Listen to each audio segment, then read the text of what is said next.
అందరికీ శుభ మధ్యాహ్నం. వీరగాథ కార్యక్రమం భాగంగా తెలుగు వాడుక భాష ఉద్యమ పితామహుడు గిడుగు వెంకట రామమూర్తి గారి గురించి చెప్తున్నాను. గిడుగు వెంకట రామమూర్తి గారు తెలుగు వాడుక భాష ఉద్యమ పితామహుడు. గ్రాంధిక భాషలో ఉన్న తెలుగు వచనాన్ని ప్రజల వాడుక భాషలోకి తీసుకువచ్చి నిత్య వ్యవహారంలోని భాషలో ఉన్న అందాన్ని వీరుడు తెలియచెప్పిన మహనీయుడు. ఆంధ్రదేశంలో వ్యవహారిక భాషోద్యమానికి మూల పురుషుడు. బహుభాషా శాస్త్రవేత్త, చరిత్రకారుడు, సంఘ సంస్కర్త, హేతువాది. రామమూర్తి ఆగస్టు 29, 1863లో శ్రీకాకుళం జిల్లా సరుబుజ్జిలి మండలంలో పర్వతాలపేట గ్రామంలో జన్మించారు. వీరి తల్లిదండ్రులు వెంకమ్మ, వీర్రాజు. 1880లో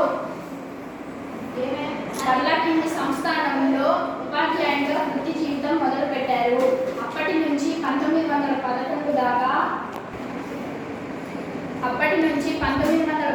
దాకా పర్లాకింది సంస్థానంలో విద్యకు సంబంధించిన వివిధ బాధ్యతలు నెరవేర్చారు.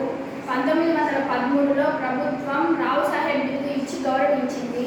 1934లో ప్రభుత్వం కైజర్ ఏ హింద్ అనే బిరుదు ఇచ్చి గౌరవించింది.